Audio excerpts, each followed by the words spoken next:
Hello everyone.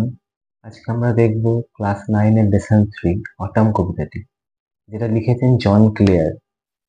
জন Claire একজন প্রকৃতিপ্রেমী ছিলেন এবং তার যে কবিতাগুলো বা তার যে রচনাগুলো রয়েছে আমরা সেগুলির মধ্যে তার যে প্রকৃতি প্রেম সেটা খুব ভালোভাবে দেখতে পাই। এবং এই কবিতাটি দিয়েও তিনি অটাম অর্থাৎ শরৎকালে যে বর্ণনা তিনি দিয়েছেন তার মধ্যেও কিন্তু তিনি ছোট ছোট ডিটেলস খুঁজে বের করেছেন যে প্রকৃতিটা এই সময়টাই অ্যাকচুয়ালি এই শরৎকালে অটাম সিজনে সেই প্রকৃতিটা কেমন থাকে, এবং তার যে ডিটেলস গুলো তিনি দিয়েছেন সেগুলো খুব সুন্দর কিন্তু। তো এই অটাম কবিতাটা পড়ার আগে আমাদের জানা উচিত জন ক্লেয়ার সম্পর্কে। তো শুরু করি এখান থেকেই যে জন Claire was an English poet famous for his celebratory representation of the English countryside and his lamentation of its disruption. তোমরা বলতে পারি জন ক্লেয়ার ছিলেন একজন ইংলিশ পোয়েট, অর্থাৎ তিনি একজন ইংরেজ কবি ছিলেন।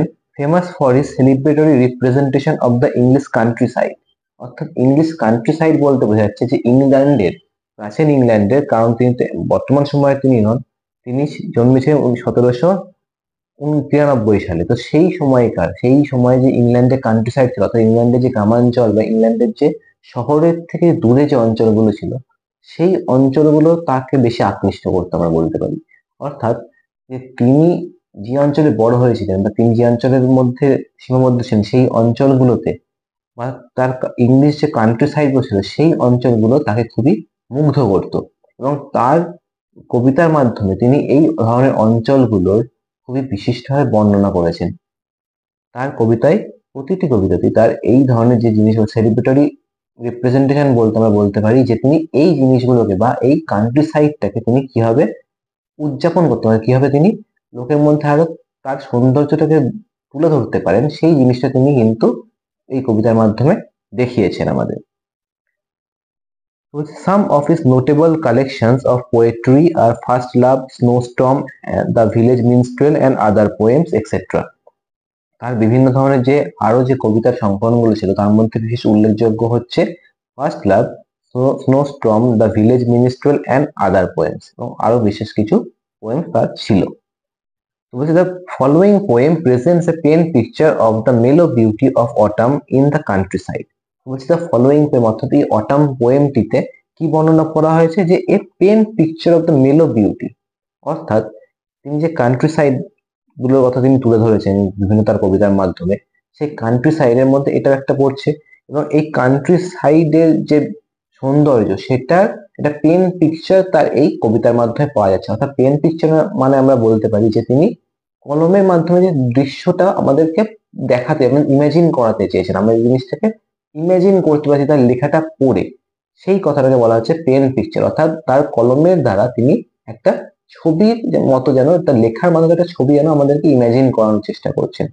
সেই হিসেব করে বলছি কথাটা, পেন পিকচার অফ দ্য মেলো beauty of autumn in the country side, অর্থাৎ যে গ্রামাঞ্চলগুলো ছিল ইংল্যান্ডে তখনকার জুড়ে, সেই গ্রামাঞ্চলের অটাম অর্থাৎ শরৎ ঋতুটা কিরকম হয় বা কিরকম বৈশিষ্ট্যগুলো তার মধ্যে দেখা যায় বা কি কি বিশেষ বিশেষ ঘটনা সেই সময় তিনি উপভোগ করেছেন, সেই জিনিসগুলো তিনি কবিতার মাধ্যমে তুলে ধরেছেন।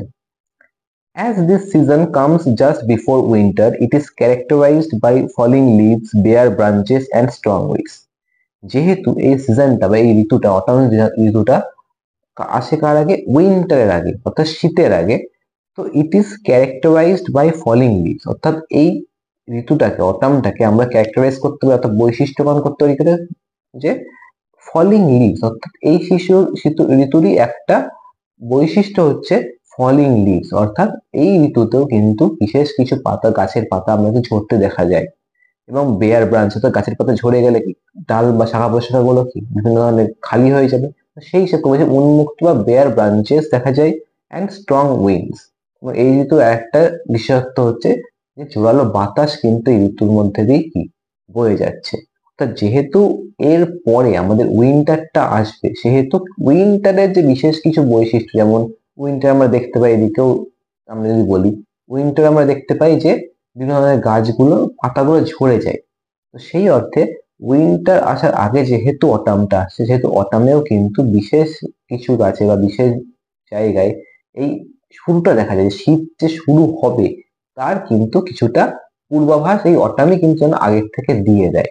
সেই অর্থে বলছে যে এই ঋতুটাকে আমরা ক্যারেক্টারাইজ করতে পারি কিভাবে, বৈশিষ্ট্য দেখাতে পারি কি রকম, যে এই ঋতুতেও কিন্তু বিভিন্ন ধরনের গাছের পাতা ঝরে যায় এবং বিভিন্ন ধরনের গাছের পাতা ঝরে যাওয়ার ফলে গাছগুলো কি উন্মুক্ত হয়ে যাচ্ছে, গাছগুলো বেয়ার হয়ে যাচ্ছে, অ্যান্ড স্ট্রং উইন্ড থাকে এবং বিভিন্ন ধরনের কি জোরালো বাতাস দেখা যাচ্ছে কিন্তু এই সিজনটাতেও। এবার আমরা কবিতায় চলে আসি। তো কবিতার ফার্স্ট স্ট্যান্জায় বলছে, I love the fitful gust that shakes the casement all day. বলছে আমি ভালোবাসি দ্যাট ফিটফুল গাস্ট, অর্থাৎ এখানে ফিটফুল কথার অর্থ হচ্ছে অনিয়মিত, এবং গাস্ট মানে হচ্ছে দমকা হাওয়া বা দমকা বাতাস। অর্থাৎ আমরা যদি বলতে পারি যে ফিটফুল গাস্ট একসাথে যদি বলি আমরা, মানে অনিয়মিত দমকা হাওয়াটা বয়ে যাচ্ছে এই ঋতুতে, সেইটা তিনি কবি কিন্তু পছন্দ করছেন। গাস্ট আমরা বলতে পারি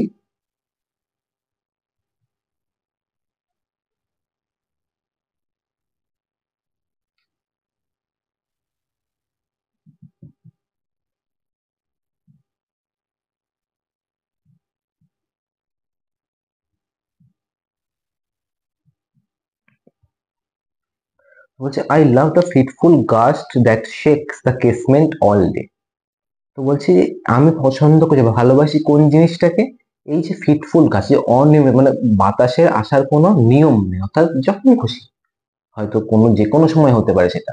সেই হিসেবে বলছি যে আই লাভ, আমি পছন্দ করি, আমি ভালোবাসি কোন জিনিসটাকে, যে অনিয়মিত বাতাস দমকা হাওয়াটা হঠাৎ করে আসছে, যেটা কি করছে, কাঁপিয়ে দিচ্ছে বা নাড়িয়ে দিচ্ছে দ্য কেসমেন্ট অল ডে, সারাদিন ধরে কেসমেন্টটাকে বলতে পারি যে বড় আকারের যে উইন্ডো গুলো হয় বা জানলা গুলো হয়, অর্থাৎ গরাদবিহীন জানলা যেগুলো বলি, যেগুলো দুদিকেই আমরা অ্যাকচুয়ালি খুলতে পারি, সেই ধরনের যে বড় জানলা সেটাকে বলা হচ্ছে কেসমেন্ট। সেই কেসমেন্ট গুলোতে প্রতিদিন কি হঠাৎ করে হাওয়া আসলে সেটাই ধাক্কা খায়, সেটাকে যেন নাড়িয়ে দিয়ে বলে, এই জিনিসটাই কবি বলছেন আমি খুব ভালোবাসি। And from the mossy elm tree takes the faded leaves away. মানে শুধু হাওয়া যে জানলায় হাওয়া দেবে এমন তো নয়, হাওয়া আসলেই কি হবে, সে আরো বাদ বাকি যা যা আছে সবকিছুতেই এফেক্ট করবে। তো সেই হাওয়া যখন আসছে তার সাথে কি হচ্ছে, from the mossy elm tree, অর্থাৎ যে এলম ট্রি, যে এলম ট্রিটা রয়েছে তার উপরে মসই হয়েছে, তো মস জন্মেছে, মস জন্মেছে, অর্থাৎ আমরা বলতে পারি যে ওই সময় গাছটা কি অনেকটা বয়স হয়ে, কারণ দু একদিন নিশ্চয়ই মস জন্মে যাবে না কোনো সময়, তো সেই হিসেবে বলতে পারি যে গাছটার বয়স হয়েছে, মানে সেই গাছের মসি এলম ট্রি থেকে takes the faded leaves away, যে পাতাগুলো বিবর্ণ হয়ে, যে পাতাগুলো বিবর্ণ হয়ে যাচ্ছে সেই পাতাগুলোকে, ফেডেড লিভস গুলোকে যেন হাওয়াতে আরো বয়ে নিয়ে চলে, হাওয়াতে আরো নিয়ে চলে যাচ্ছে হাওয়ার সাথে। Twirling them by the window pane with thousand others down the lane. Twirling মানে আমরা বলতে যে পাখে ঘুরতে ঘুরতে নামা, সেটাকে বলা হচ্ছে টুয়েলিং। তো twirling them by the window pane, অর্থাৎ হাওয়ায় যখন ভেসে যাচ্ছে পাতাগুলো, বিবর্ণ যে পাতাগুলো ওই মসি এমটি থেকে নিয়ে এসেছিল হাওয়াটা, সেই বিবর্ণ পাতাগুলো কি হয়েছে, twirling them by the window pane, অর্থাৎ জানলার যে সার্সি রয়েছে, জানলার যে কাঁচ রয়েছে, সেই কাঁচের পাশ যেন ওটা পাক খেতে খেতে, ঘুরতে ঘুরতে পাক খেতে খেতে যেন সেটা নিচের দিকে পড়ছে। With thousand others down the lane, কাদের সাথে বলছে, শুধু এক দুটো নয় নিশ্চয়ই, এবং এত হাওয়া দিচ্ছে এবং বহু গাছ রয়েছে, তার থেকে সব পাতাগুলো কি যেমন হাজারো হাজারো পাতা, আরো হাজারো পাতার সাথে সেটা যেন একটা গলিপথ দিয়ে বয়ে যাচ্ছে। অর্থাৎ আমরা প্রথম স্ট্যান্ডার্ডে যদি আমরা ভালো করে দেখি তো আমরা কি দেখতে পাচ্ছি, যে কবি ভালোবাসেন কোন জিনিসটাকে, যে একটা হঠাৎ করে একটা হাওয়া আসছে এবং সেটা এসে কি করছে, সেটা আমাদের এসে আমাদের গরাদবিহীন জানলাটা রয়েছে সেটাকে যেন নাড়িয়ে দিচ্ছে, এবং তার সাথে যে হাওয়ার সাথে যে মসি এলমটি সেখান থেকে কিছু পাতাও নিয়ে আসছে, এবং যেগুলো পাতাগুলো যেন হাওয়াতে ঘুরতে ঘুরতে ঘুরতে ঘুরতে আমাদের জানলার পাশ দিয়ে, আমাদের গলি পথ দিয়ে আরো হাজারো পাতার সাথে যেটা যেন আরো বেশি আগের দিকে এগিয়ে চলে যাচ্ছে, আরো বেশি বয়ে যাচ্ছে সামনের দিকে। সেকেন্ড প্যারাটা শুরু করি। বলছে I love to see the shaking twig dancing till the shut of eve. এই শার্ট অফ ইভ, ইভ কথাটা হচ্ছে এখানে কিন্তু ইভিনিং এর শর্ট, ঠিক আছে। তো বলছে the I love to see the shaking twig, twig মানে আমরা বলতে পারি ছোট কোনো ডাল বা ছোট কোনো কাণ্ড, শাখা।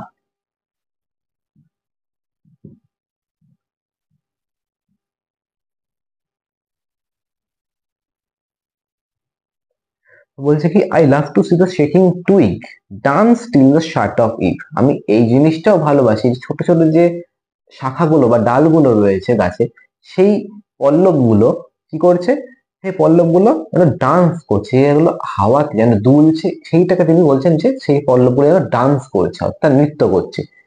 কতক্ষণ পর্যন্ত সেই তিনি এই জিনিসটা দেখতে ভালোবাসেন?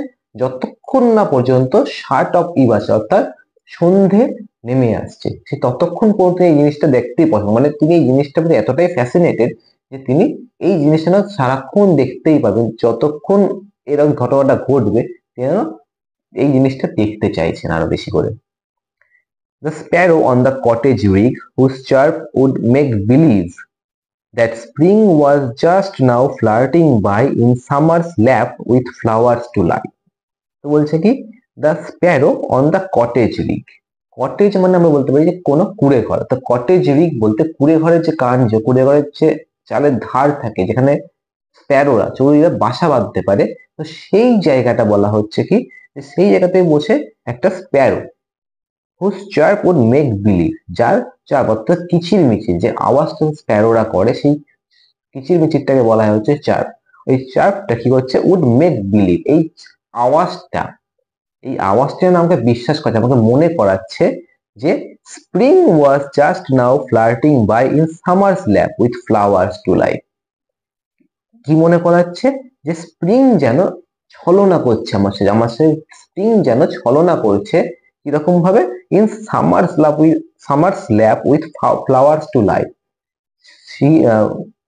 আমাদের স্প্রিং যেন গ্রীষ্মের কোলে বসে আমার সাথে ছলনা করছে। তার এই কথাটা মনে হচ্ছে কারো কিচিরমিচির শুনে, স্প্যারোর কিচিরমিচির শুনে তার এই কথাটা মনে হচ্ছে যে স্প্রিং যেন গ্রীষ্মের কোলে বসে আমাদের সাথে ফ্লার্ট করছে অর্থাৎ টিজ করছে বলতে পারি আমরা। নেক্সট আসছে, I love to see the cottage smoke curl upwards through the naked trees. Curl মানে আমরা বলতে পারি যে কুণ্ডলীকৃত বা কুণ্ডলী পাকানো।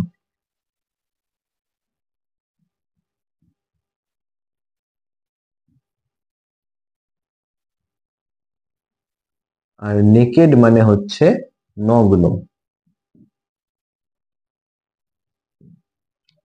তো বলছে আই লাভ টু সি, আমি এই আরো কি ভালোবাসি, to see the cottage smoke অর্থাৎ যে কুঁড়ে ঘর, সেই কুঁড়ে ঘরের থেকে ধোঁয়া বেরোচ্ছে, ধোঁয়া বলতে আমরা বলতে পারি যে হয়তো কোনো কিছু থেকে রান্না যদি হয় তখন কি ধোঁয়া, বিভিন্ন চিমনি ধোঁয়া বেরোয়, তো বলছে যে এই কুঁড়ে ঘর থেকে ধোঁয়াটা বেরোচ্ছে, যে ধোঁয়াটা বেরিয়ে যাচ্ছে চিমনি দিয়ে, সেই ধোঁয়াটাও তিনি খুব দেখতে ভালোবাসেন। কিরকম ধোঁয়াটা, যেন ধোঁয়াটা curl upwards through the naked trees, ধোঁয়াটা যেন কুণ্ডলিকৃত কুণ্ডলি পাকাতে পাকাতে করছে আপওয়ার্ডস চলে যাচ্ছে, আরো উপরের দিকে উঠে যাচ্ছে, through the naked trees, naked trees দের মধ্যে। নেকেড ট্রিজ বলতে এখানে বোঝাচ্ছে যে যে ট্রিজ গুলো নগ্ন অর্থাৎ যে ট্রিজ গুলোর শাখা প্রশাখায় কোনো পাতা নেই, যে ট্রিজ গুলো বেয়ার ব্রাঞ্চেস, প্রথমে আমরা যেটা বলেছিলাম যে ক্যারেক্টারাইজ করা হয় এই ঋতুটাকে কোন কি দিয়ে, বেয়ার ব্রাঞ্চেস, তো সেই বেয়ার ব্রাঞ্চেস আর নেকেড ট্রিজ এটা কিন্তু সিমিলার এক ধরনের জিনিস। যে নেকেড ট্রিজ বলতে আমরা বলতে পারি যে পাতাগুলো তার অলরেডি ঝরে গেছে, সেই ধরনের যে গাছটা রয়েছে শুধু যার শাখা প্রশাখা বর্তমান রয়েছে, সেই ধরনের গাছের মধ্যে দিয়ে যেন কুণ্ডলীকৃত অবস্থায় ধোঁয়াটা উপরের দিকে উঠে যাচ্ছে, এই জিনিসটা দেখতেই কবি কিন্তু প্রচন্ড ভালোবাসেন।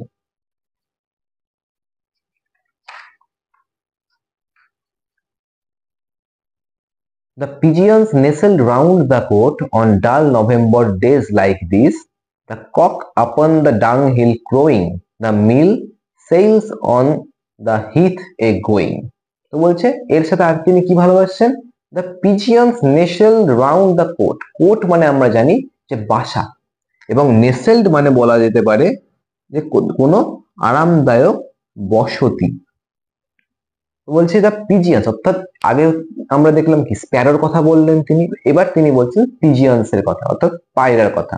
তো the pigeons nestle round the cote অর্থাৎ পিজিয়ন্সরা কি করছে, তাদের যে বাসা রয়েছে সেই বাসার পাশে বা বাসার মধ্যে তারা কি আরামদায়ক ভাবে যেন বসে আছে, আরামদায়ক ভাবে তারা বাসার মধ্যেই বসে আছে।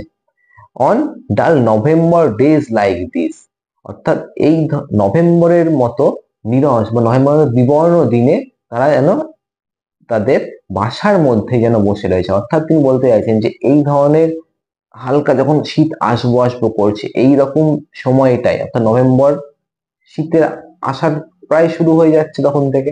তো সেই নভেম্বরের দিনে, সেই নভেম্বরের চারিদিকটা কেমন, অলরেডি গাছপালার থেকে পাতা ঝরে গেছে, কিছুটা ঠান্ডা ঠান্ডা আবহাওয়া আসছে। তো সেই সময় এই জিনিসটাকে তিনি বলছেন কি ডাল, বা তিনি জিনিসটাকে নিরস বা ফ্যাকাশে হিসেবে বর্ণনা করছেন।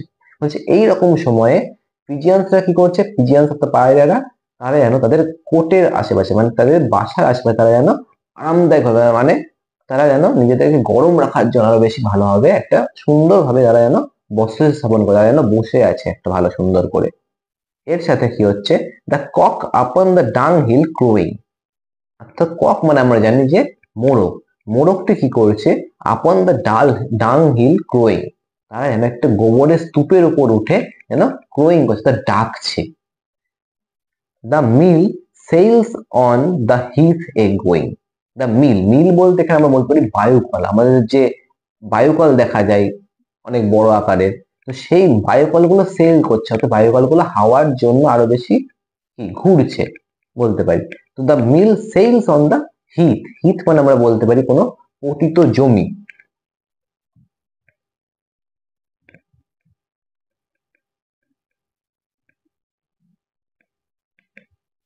The mill sails on the heath a going, অর্থাৎ এই যে বায়ুকলটা যে চলছে, বায়ুকলটা যে এখন অবিরাম ভাবে ঘুরছে, সেই বায়ুকলটা কোথায় রয়েছে, অনেক হিথ, অর্থাৎ একটা পতিত জমিতে বায়ুকলটা রয়েছে, এবং হিথ এ গোয়িং দিয়েছে। এখানে এ গোয়িং কথাটা আমাদের বলতে বোঝাচ্ছে যে কন্টিনিউয়াসলি চলছে জিনিসটা, অর্থাৎ কন্টিনিউটিটাকে বর্তমান রাখার জন্য তিনি বলছেন যে হিথ এ গোয়িং, অর্থাৎ এই বায়ুকলটা যেন কন্টিনিউয়াসলি জিনিসটাকে করেই চলছে, অর্থাৎ জিনিসটা মধ্যে একটা চলমান প্রক্রিয়া বজায় রয়েছে, সেই কথাটা বোঝাতে এখানে তিনি ইউজ করেছেন এ going.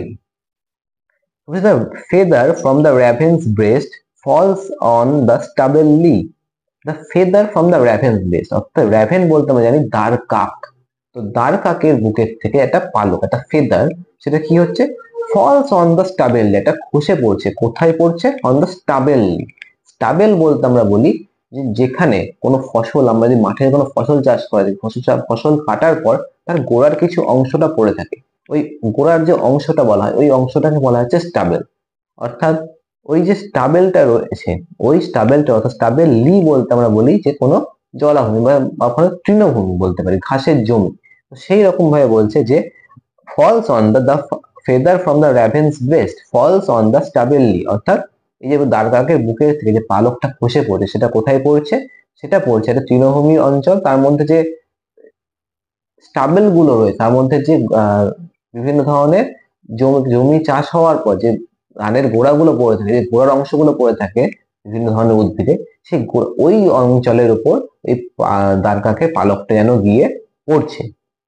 The acorns near the old crone's nest fall pattering down the tree. আর কি হচ্ছে তার সাথে, ওল্ড ক্রোস নেস্ট, অর্থাৎ ওল্ড একটা ক্রো রয়েছে, একটা বৃদ্ধ কাক রয়েছে, তার বাসার কাছে কি হয়েছে, দ্য অ্যাকর্নস নেয়ার, অ্যাকর্নস মানে হচ্ছে ওক গাছের যে ফলগুলো হয় তাকে বলা হচ্ছে অ্যাকর্নস। তো ওই অ্যাকর্নস গুলো কি হচ্ছে, যেটা বৃদ্ধ কাকের বাসার কাছে রয়েছে, সেই ফলগুলো কোথায় পড়ছে, ফল প্যাটারিং ডাউন দ্য ট্রি, সেগুলো গাছের থেকে পড়ে যাচ্ছে, অর্থাৎ গাছের থেকে এই ওক ফলগুলো গাছ থেকে পড়ছে নিচে। আর এই প্যাটারিং মানে হচ্ছে, প্যাটারিং কথার অর্থ হচ্ছে যে ওই কোনো কিছু উপর থেকে আমরা যদি ফেলে দিই সেই জিনিসটা শব্দ করে, সেই শব্দটা বলা হচ্ছে আমাদের প্যাটারিং, অর্থাৎ টুকটাক যে শব্দটা গুলো হয় সেই শব্দটা, একটা সুরেলা শব্দটাই হচ্ছে আমাদের কাছে প্যাটারিং। তো বলছে এই যে উপর থেকে যে অ্যাকাউন্টস গুলো পড়ছে, ফলগুলো পড়ছে, সেগুলো কি, সেগুলো একটা টুকটাক করে শব্দ হচ্ছে, এটা প্যাটারিং করতে করতে নিচে পড়ে যাচ্ছে। The grunting pigs that wait for all scramble and hurry where they fall. The grunting pigs মানে বলতে পারি আমরা যে শুকর অর্থাৎ শুকরের ডাকটা, শুকরের যে ঘোট ঘোট করার যে ব্যাপারটা, সেটাই বলা হচ্ছে গ্রান্টিং। তো বলছে the grunting pigs that wait for all, এই যে ঘোট ঘোট করে শুকরগুলো, এরা যেন এই জিনিসটার জন্য, এই যে ফলগুলো পড়ছে এই ফলগুলো পড়ার জন্যই যেন এরা ওয়েটটা করছিল, এরা যেন অপেক্ষাটা করছিল, যেই জিনিসটা পড়ছে তারা কি করছে, তারা স্ক্র্যাম্বেল আর হারি করছে, তারা সেখানে গিয়ে হুটোহুটি লুটোপুটি করছে, যাতে নিজেরা একটা স্ক্র্যাম্বেল, একটা হারি, একটা তাড়াহুড়োর মধ্যে যেন তারা চলছে, এই যেখানেই এই ফলগুলো পড়ছে শুকরগুলো সেখানেই যেন একটা তাড়াহুড়োর অবস্থা, এটা ধাক্কাধাক্কির অবস্থা সৃষ্টি করছে। তো এই হচ্ছে এই পুরো কবিতাটি। তো এখানে আমরা কি দেখতে পাচ্ছি যে প্রথম থেকেই অটাম অর্থাৎ শরৎকাল যে কি কি বৈশিষ্ট্যগুলো দেখা যায় সেই বৈশিষ্ট্যগুলো কিন্তু জন ক্লেয়ার খুবই স্পষ্টভাবে বলে দিয়েছেন যে এই জিনিসগুলো তিনি পছন্দ করেন এই ঋতুতে, যে বিশেষ বিশেষ জিনিসগুলো তিনি দেখতে পেয়েছেন এতদিন ধরে। যেমন আমরা যদি বলি পাতাগুলো কেমন ভাবে চলে যাচ্ছে হাওয়ার সাথে সেইটা বললো, বা কোনো শাখা প্রশাখার ডান্স, এই সব জিনিস ছোট ছোট্ট ডিটেলস গুলো তিনি যে আসলে প্রকৃতি, এখানে তার প্রকৃতি প্রেমের জিনিসগুলো কিন্তু অংশগুলো কিন্তু নিদর্শনগুলো কিন্তু আমরা দেখতে পাচ্ছি যে তিনি যে সত্যি সত্যি আদতে একটা প্রকৃত প্রকৃতি প্রেমিক ছিলেন সেটা কিন্তু এখান থেকে খুব ভালো করে বোঝা যায়। এর সাথে তিনি আরো কি দেখিয়েছেন যে বিভিন্ন ধরনের জীবজন্তু যারা কি ধরনের কাজগুলো করছে এবং তাদের যে জীবন দিনকাল বা দিন যারা জীবনটা যে চলছে সেই অংশগুলোর সাথেও কিন্তু তিনি কিছু বিশেষ বিশেষ মিল খুঁজে পাচ্ছেন। যেমন তিনি কি পাচ্ছেন, এই যে যখন পিজিয়ান্সরা তাদের বাসায় বসে তাদের সেটা দেখেও কিন্তু তিনি এই ডাল নভেম্বর ডেজে কেমন একটা ওয়েদার হয় সেটাও কিন্তু তিনি আন্দাজ করেন, সেটাও কিন্তু তিনি বোঝানোর চেষ্টা করছেন। এবং এই সময় যে মোরগ গুলো কি করে এবং স্প্যারোরা কি করে, স্প্যারোদের দেখে তার কি মনে হচ্ছে, এই সবকটাই কিন্তু তিনি খুব বিশদে বর্ণনা করে ফেলেছেন।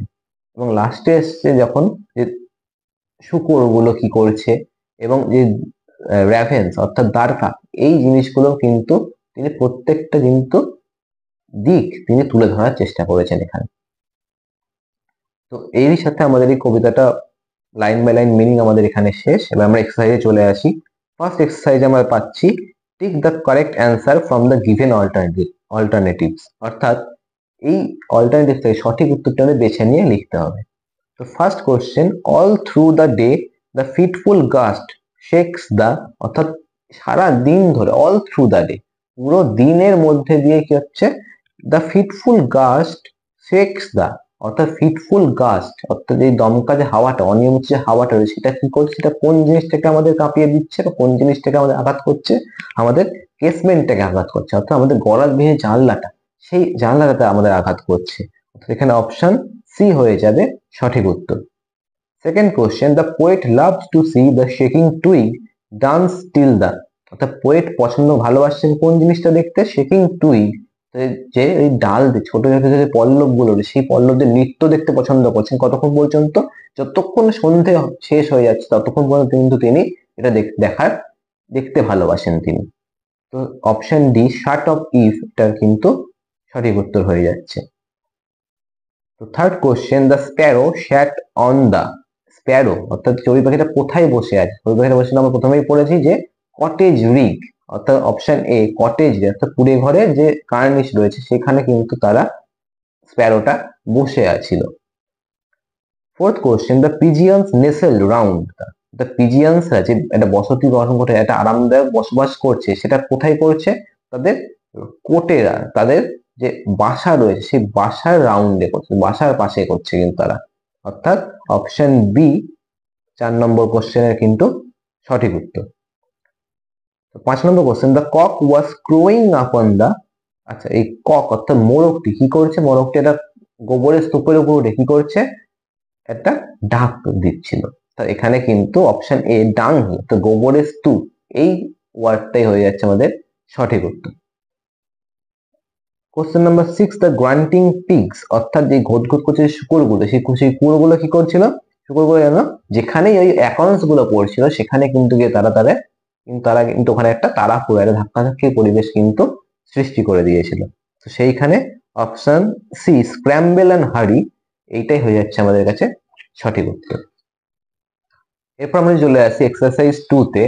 তো ফার্স্ট কোশ্চেন বলছে, what happens to the leaves of the mossy elm tree in autumn, অর্থাৎ কি ঘটেছে এই মসি এলম ট্রির পাতাগুলোর সাথে অটাম মাসে, অটাম ঋতুতে, অর্থাৎ অটামের সময় এই মসি এলম ট্রি, যেটা আমরা প্রথমে প্যারাতেই পড়েছি, প্রথম স্ট্যান্ডাতেই পড়েছি, সেই মসি এলম ট্রির পাতাগুলোর সঙ্গে কি ঘটছে, অর্থাৎ পাতাগুলো সাথে হাওয়ার যে ঘটনা, হাওয়াতে পাতাগুলো কোথায় যাচ্ছে কোথা দিয়ে পড়ছে সেই পুরোটাই কিন্তু আমাদের লিখতে হবে। আমরা এভাবে শুরু করতে পারি যে the leaves of the mossy elm tree দিয়ে এবার ওয়ার টেকেন বা ওয়ার ব্লোন আউট বলতে পারি আমরা বাই দ্য উইন্ড অথবা by the fitful gust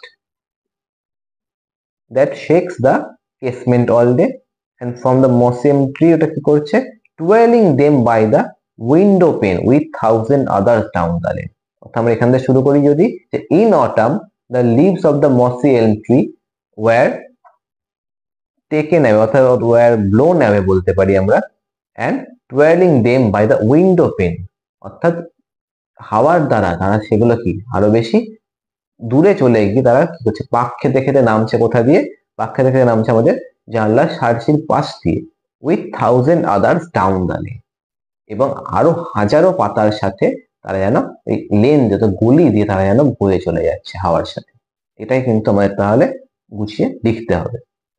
second question, what are the things the poet loves to see on November days? বলছে কি যে হোয়াট আর দ্য থিংস কোন কোন জিনিস রয়েছে যেগুলো পোয়েট নভেম্বর ডেজে দেখতে বা পছন্দ করেন বা ভালোবাসেন। নভেম্বর ডেজ কিন্তু তিনি ডাল অবশ্যই বলেছেন, এটা আমরা মাথায় রাখতে হবে, কিন্তু তিনি অনেক কিছু বলেছেন যেগুলো তিনি দেখতে পছন্দ করেন। তো আমরা এভাবে বলতে পারি যে on November days the poet loves to see, এই দিয়ে আমরা যে যে ঘটনাগুলো ঘটেছিল সেগুলো এক এক করে বসিয়ে দিতে পারি। Poet loves to see the cottage smoke curl upwards the naked trees, এটাও তিনি দেখতে পছন্দ করতেন। এবং কি পছন্দ করতেন? The pigeons nestle round their coats, এটাও তিনি দেখতে পছন্দ করতেন। এবং the cock upon the dunghill crowing, এটাও কিন্তু তিনি দেখতে পছন্দ করতেন। অর্থাৎ তাহলে আমরা কি করতে পারি, আমরা প্রথম থেকে কোশ্চেন থেকে আমরা উত্তরটা শুরু করতে পারি যে on November days the poet loves to see দিয়ে এই অপশনগুলো আমরা বা এই পয়েন্টস গুলো আমরা তারপর পর অ্যাড করে দিতে পারি, তাহলে কিন্তু আমাদের উত্তরটা ঠিকঠাক গঠিত হয়ে যাবে। তো এই পর্যন্তই ছিল আমাদের লেসন 3 অটাম এই কবিতাটি এবং তার এক্সারসাইজ পুরোটাই। যদি এই এক্সারসাইজটা নিয়ে বা লাইন কবিতার লাইন নিয়ে বা কোনো মানে নিয়ে কোনো রকম ডাউট থাকে তো আমাকে অবশ্যই কমেন্টে জিজ্ঞেস করতে পারো, আমি অবশ্যই নিশ্চয়ই অ্যান্সার করে দেবো সেখানেই। অথবা যদি তাতে না হয় কোনো নতুন ভিডিও আনতে হয় সেটাও কিন্তু আমি নিয়ে আসবো। এবং কেমন লাগলো তোমাদের অবশ্যই জানিও ভিডিওটি, এবং তার সাথে আবার নেক্সট ভিডিওতে নেক্সট কোনো টপিক নিয়ে ডিসকাস হবে।